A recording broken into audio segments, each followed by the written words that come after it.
speaker is Grace, who is 21. Please give her a round of applause. Hello.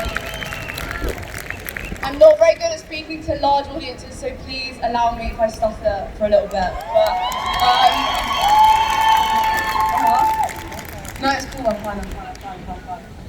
Okay, so I want to talk a little bit about the education system, especially as me being a biracial individual, and I'm sure a lot of other people with dual heritage will probably relate to this, but I go to Goldsmiths and I study sociology and media. Over the 2 years that I've been there, I've had 3 teachers of colour in my 24 modules.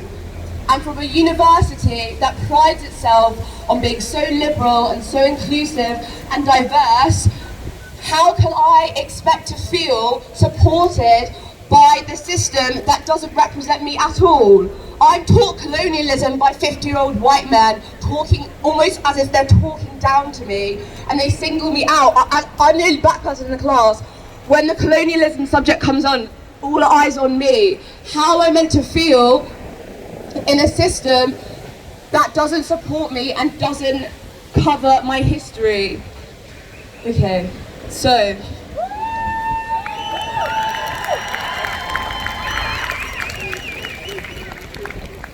I want to say as well at the moment, as it seems like this whole Black Lives Matter trend is dying down, even though it's not a trend, it's been a movement that's been around for years, but regardless of such. To all the white people out there who are struggling to educate yourselves, it is not on people of colour to educate you. I grew up with 2 white parents in a white neighbourhood with a white school, a white college and a white university, and I had to unlearn all my inherent racist tendencies myself. So if it's taken me 21 years to do that and stand here and speak to you all about it, it's much easier. It's so much easier for you guys to unlearn the inherent biases that come with, I guess, the colour of your skin. British history wants to erase us, so we had to learn this shit ourselves. Like, we weren't born with all this knowledge, but it's very, very, very, very easy to educate yourself. There are an abundance, especially at this point in time, there are abundance of free resources that people of colour have put out for free, even though we shouldn't have to be educating you. Abundance of free resources to make something so simple as appreciating our existence and our struggles as something to understand and digest. But we're not a commodity that needs to be figured out. We're an existence that needs to be noticed and fought for and appreciated in all our beauty and our excellence.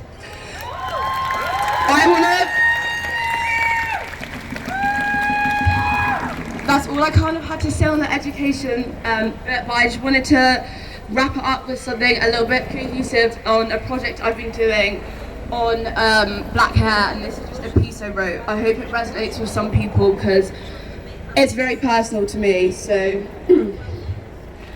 nappy, ghetto, ratchet, unprofessional, untamable, unlovable. Growing up dual heritage in a predominantly white neighbourhood with 2 white parents was character building, to say the least.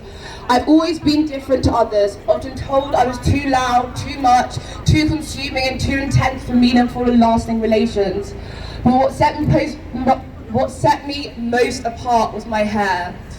Deciding to damage and straighten my hair from the age of 12 as an attempt to fit in with the other girls at my school seemed nothing of the ordinary. I wanted straight hair that swayed when I walked. I wanted it to emulate how I desired to feel inside, glistening and beautiful. I wanted to wear ponytails and flower crowns and pink hairballs, but most of all I wanted to forget my blackness. The process of learning to love not just myself but the heritage of my vast culture that inevitably came with it took time. Seemingly there was no reason for me to give it time. My friends were white, my family were white, my British activities. My existence as the person I lived in was entirely bleached. For years I shunned my blackness, acting as if it was almost some little fanatical daydream that my mother had told me when I was little, telling myself that if I didn't give it thought, it wouldn't simply exist. Now I've learned to love my melanin, my hair, my heritage, in all its greatness and its intenseness. Black hair is beautiful, it's aching biceps and snapped hairbands. It's sitting in hair shops for 8 hours with nothing but aunties and their babies singing, giggling and gossiping. I love my hair shop, my hairdresser being the black mother I never had, taking me under her wing and welcoming me into a community that for years I never felt like I deserved to be part of. Black hair is shea butter scented, engulfed in satin. It's endless possibilities, multifaceted in new identities every time you leave the house. Black hair isn't a fashion statement. It's not a funky style for white people to adopt and drop whenever they please. Non-black people being able to take upon a hairstyle and exist knowing their lives and reputations and jobs are not at risk is a privilege people of colour will never ever face. Instead, we're faced with name calling, distant whispering, and getting summoned into the manager's office because your dreadlocks are too messy. It's not just a hairstyle. Black hair is history and it's culture and it's rich and diverse. In every curl I feel my ancestors' pain and strife. In every wash and go I'm reminded of the brutality and ill treatment my brothers and sisters still face. With every deep condition I can't help but feel a wave of grief. In every braid and every dread and every lock, I'm reminded of Michael Brown and Ahmaud Arbery and Breonna Taylor and the countless others that had their lives and cultures and hair taken from them too soon. I'm reminded of my otherness and the reality of the repercussions that come with it. And no, you can't touch my fucking hair. Thank you.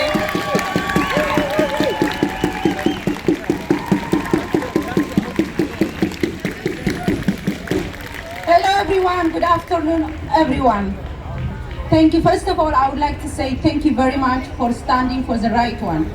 Today I've been just very sad because I saw in Hyde Park some people are taking on Black Lives Matter advantage about religion. Black Lives Matter does not stand to any religion.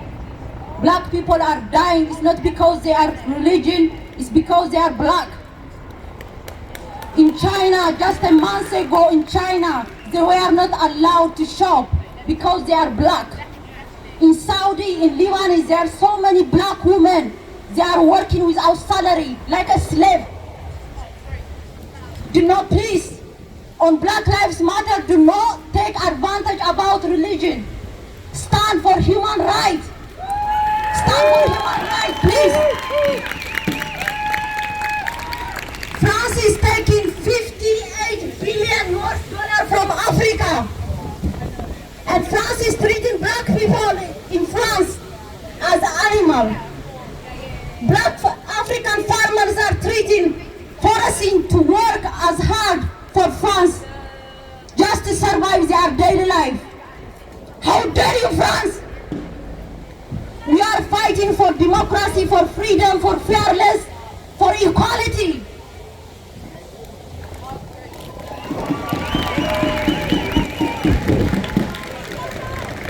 See by Saudi Arab, by Saudi king, what they did to young Eritreans. You cannot find any young Eritreans now live in their country because they've been killed, and some of them are fighting for their life.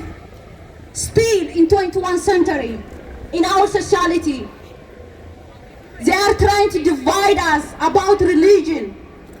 Doesn't matter what you believe, it's your business. It's your personal business what you believe. We should not divide it because of religion. If your grandpa is teaching you a haters by history, please tell them, I love you grandma, I love you grandpa, but it's not going to help me this history and my society. We cannot take racism is everywhere in the world and we have to fight. No more racism in our society. Equality for all human, please. Thank you very much.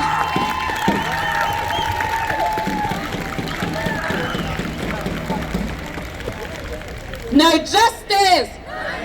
No racist. No justice. No racist. Everyone, please take is it your right? Your right. Please take a look to your right now. You see how many police there are for us? Look behind you as well. Look to the left. Honestly, I'm angry, okay? I'm very angry because there's not a lot of us, and I counted 20 police vans on our way here in one spot. How is that fair? Boo! Yeah, boo! Boo! They say that they're trying to protect us, but we have not done anything wrong, and they're following us like we're criminals, like we're monsters. We haven't done anything wrong. We're fighting for our human rights. We are fighting for our human rights, and I'm just disgusted by everything that's going on. Honestly, I don't know if I should be angry, disappointed, sad. I really don't know what I'm feeling right now, honestly. I don't even want to go up to them and start shouting profanity, because like, they would change. They work for a racist system, so that's how it is. So on that, we have a couple more speakers, so thank you for listening.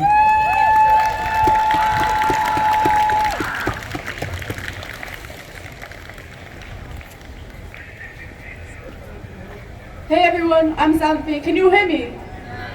Alright, I'm going to be reading a poem that I wrote a few weeks ago. It's called So Much More, and it's kind of directed at like my white friends who've been waking up now, and I kind of felt like they've just suddenly been flooding their social medias and suddenly saying stuff but haven't really been active before, and kind of towards the media, but yeah, it touches on a lot of different things. So yeah, I'm just going to read it. I hope you enjoy it.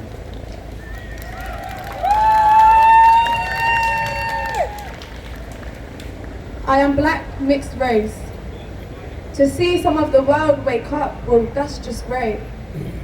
But why didn't you wake up years ago? Why did I have to take this for you to open your eyes, for you to see another black man's eye on social media? Is this just going to be a trend on social media? Will you just read your stuff and then move on? Do your part until you find it's getting long? Because I tell you, there is still so much more to be learned. We just started with the most obvious one in your eyes, the one where police are taking black lives. We haven't even talked about our flawed education system. We've only touched on prisons and employment divisions and sexual harassment of black and mixed women. And what about colorism? The daughter of racism. It's the bias that you can deal with me, I'm interesting. A little exotically skinned. Where white friends say, well, you're basically white, but then love to show they have a non-white friend. And then I still get racial bullying and I'm left to fight as they stand back and watch, their jaw clenched tight. As you see me on my knees, you stand there grasping onto your white fragility. Colorism is to my dark-skinned brothers and sisters who they still don't want to show in the media. They're too black, not pretty enough. Not interesting, they're intimidating, but you don't mind one of me on your TV as your tick box for diversity, because you might listen to me, as my blackness isn't too much, just enough. But the blackness that I have, you sexualize, you conceptualize, and you fetishize. I'm just that mixed chick. And even all of you with your racist insides, all of you who like to appropriate, you now want your mixed kids. Because I think the problem is that you don't even realise your bias is ingrained so deep inside. How Eurocentric features are what you call pretty, but throw in a bit of black culture, that's alright. Steal our bums and our lips and our hairstyles, lie on our tanning beds, but not too dark, still want to look light. When you do it, it's cultured or edgy. When we do it, it's unprofessional or messy. So what I'm saying is that this is only the wake-up call. So you better stay tuned, for hopes and prayers are not enough. This fight may be long and tough, but I tell you we're sick of life's ride being so rough. So will you continue to show up? In every space, will you fight with us? This isn't new news, we've got a long history of systemic oppression to undo. Because I'm telling you, there's so much more to do. Thank you.